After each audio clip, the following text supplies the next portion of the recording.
With how accessible it is for independent developers to create their own titles, there are so many great games out there. Some become overnight hits, while others remain hidden gems, just waiting to be discovered. And every once in a while, I'll come across one of those gems. A game so lighthearted, so fun, and so full of soul that it has me hooked.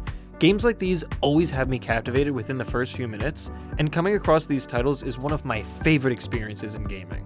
You've actually heard me discuss a few of them before. Toem, Gravity Circuit, Minute. All of these were games I just happened to stumble upon in one way or another. Recently, I was lucky enough to come across another one of these games, which I'll be talking about today. And that game is Tiny Terry's Turbo Trip. Wow, that was a mouthful to say.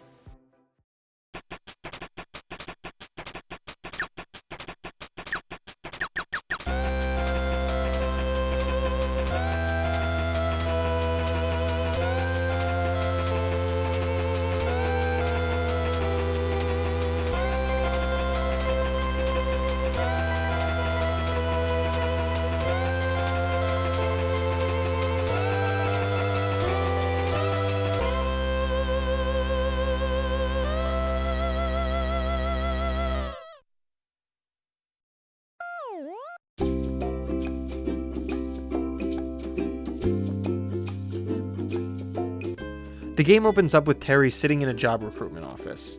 Another character who sits beside you strikes up a conversation. He's looking for a job, and he asks if you're there for one too. Of course not. I just want a free car. What do I look like? Productive? Eventually it's your turn, and you get called into the office. After a bit of talking, you're offered a job as a taxi driver. You take it, but of course, you don't want to work. In fact, you won't work. As we already established, you just want the car. The reason being? So you can ride into outer space. And that's the starting premise, and your ultimate goal.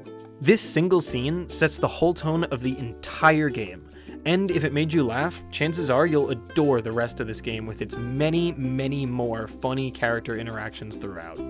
From there, you finally get your car, and you're free to explore the expansive city of Spanklewater that surrounds you. It's your playground to mess around in, and there's a lot to do here. So, now you know your goal, but how on earth do you go about achieving it? I mean, cars aren't rockets, are they? Well, the answer is kind of. Chances are you've already noticed the colossal road jutting up into space, and in order to be able to drive up it, you'll need to upgrade your car's boost. Sort of like a rocket, but on wheels.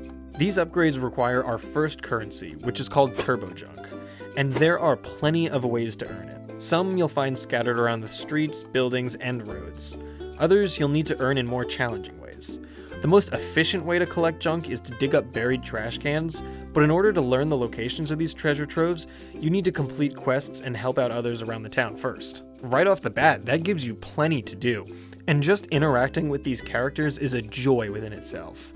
I mean, come on, just look at some of these guys.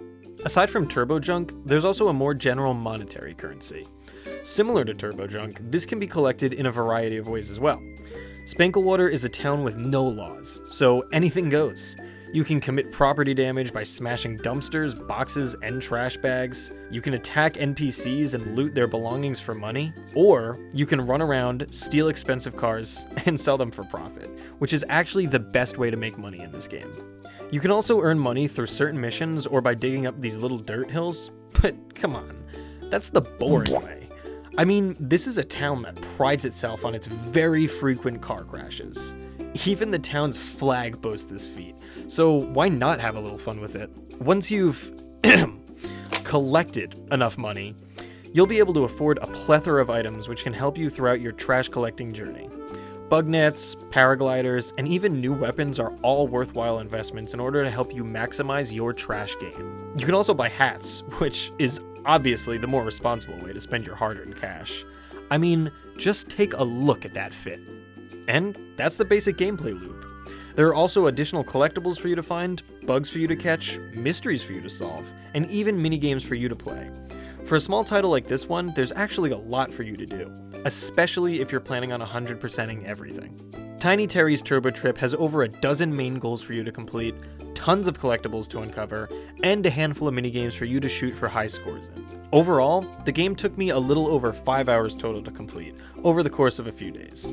I decided to 100% everything, so if you're not the completionist type and you just want to finish the main story, it'll probably take you a little bit less. For the low price of $17.99, or even around $9 if you wait on a sale, I'd say you're absolutely getting your money's worth with this game. Overall, Tiny Terry's Turbo Trip is a wacky, playful adventure that's a delight to play through. From the unique, eye-catching art style to the absurd character dialogue, every corner of this game oozes with personality, and the developer's dedication and passion shines through clearly. I had so much fun with my playthrough of this game, and I absolutely would recommend it to anyone who wants an enjoyable, lighthearted game to play.